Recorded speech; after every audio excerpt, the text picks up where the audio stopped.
പക്ഷേ മാഷിന് ഇഷ്ടമായിരുന്നു മഴ. എൻ്റെ കുട്ടിക്കാലത്തുണ്ടല്ലോ, മഴ പെയ്ത മഴവെള്ളം വീണ് തറയിൽ മുഴുത്തും ഓരോരോ കുഴികളുണ്ടാവും. ആ കുഴികൾക്കടെ മീതെ ഓരോ പാത്രങ്ങളും.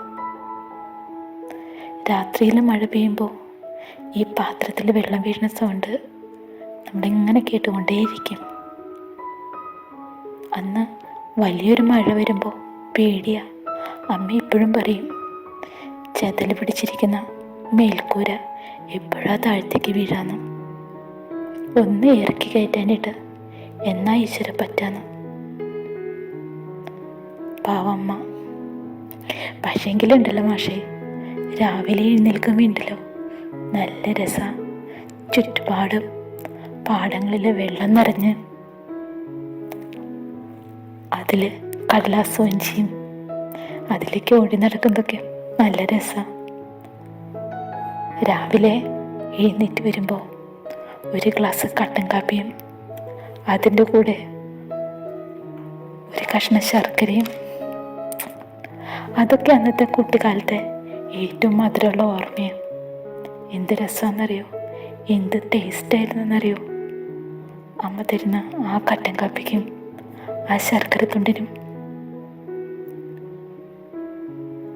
ആഗ്രഹിച്ച് അന്നൊന്നും ഞാൻ കണ്ടിട്ടേ ഇല്ല കേട്ടോ പഞ്ചസാര.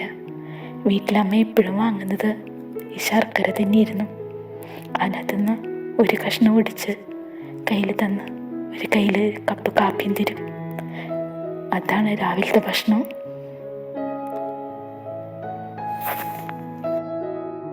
അതില്ലേ മാഷേ, ആ സമയത്ത് എനിക്ക് താഴെ ഒരു അനുജത്തി കുട്ടി കൂടി ഉണ്ടായിരുന്നു കേട്ടോ. എന്നേക്കാളും ഒരു വയസ്സിൻ്റെ മാത്രം വ്യത്യാസമുള്ള ഒരു കുഞ്ഞനുജത്തി.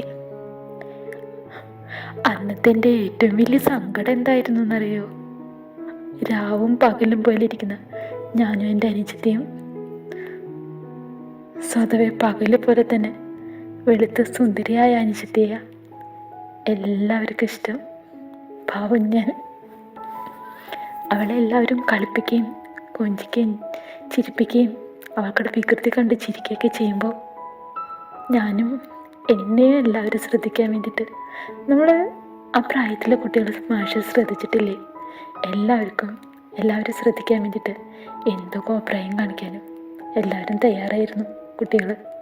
അതുപോലെ തന്നെയായിരുന്നു കേട്ടോ ഞാനും അവളെ എല്ലാവരും ശ്രദ്ധിക്കുകയും കൊഞ്ചിക്കുകയും കെയർ ചെയ്യുകയൊക്കെ ചെയ്യണം കാണുമ്പോൾ ഞാനും അതിൻ്റെ പിന്നാലെ ഓടി നടക്കും എന്നെയും ശ്രദ്ധിക്കാൻ വേണ്ടിയിട്ട്.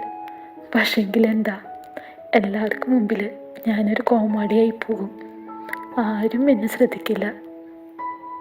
കുഞ്ഞു മനസ്സിൽ സങ്കടമൊക്കെ ഉണ്ടായിരുന്നു കേട്ടോ. പക്ഷേങ്കിൽ പറയാനായിട്ട് ആരുമില്ലല്ലോ, മനസ്സിലാക്കാനും ആരില്ല. ആരോട് പറയാ?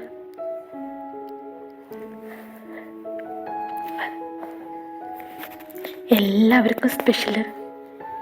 ചേട്ടന്മാർക്കും ചേച്ചിമാർക്കും അമ്മയ്ക്കും എല്ലാവർക്കും സ്പെഷ്യൽ അവളായിരുന്നു.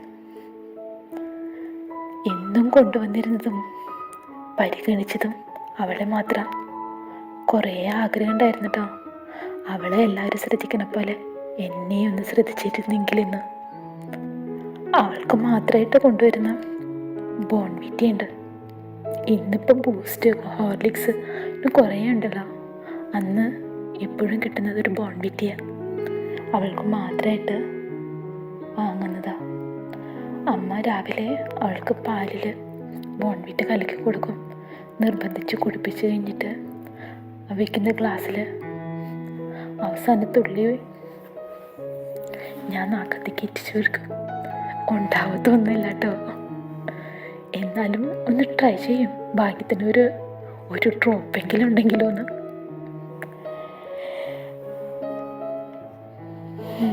അതൊക്കെ ഒരു കാലം. പക്ഷേ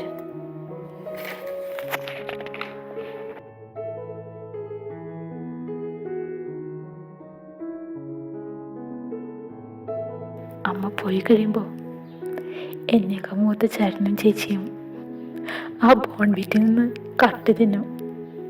ഞാൻ കണ്ടു കഴിയുമ്പോൾ എൻ്റെ കുഞ്ഞു കയ്യിലും കുറച്ചൊക്കെ വെച്ച് തരും കേട്ടോ. അനുജത്തിക്ക് എപ്പോഴും വലിവായിരുന്നു നീ, ക്ഷീണിച്ചായിരിക്കുന്നെന്ന് പറഞ്ഞിട്ട്. അതിനു വേണ്ടിയിട്ട് അവൾക്ക് അങ്ങനെ ബോൺവീറ്റൊക്കെ വാങ്ങിക്കൊടുത്തിരുന്നത്.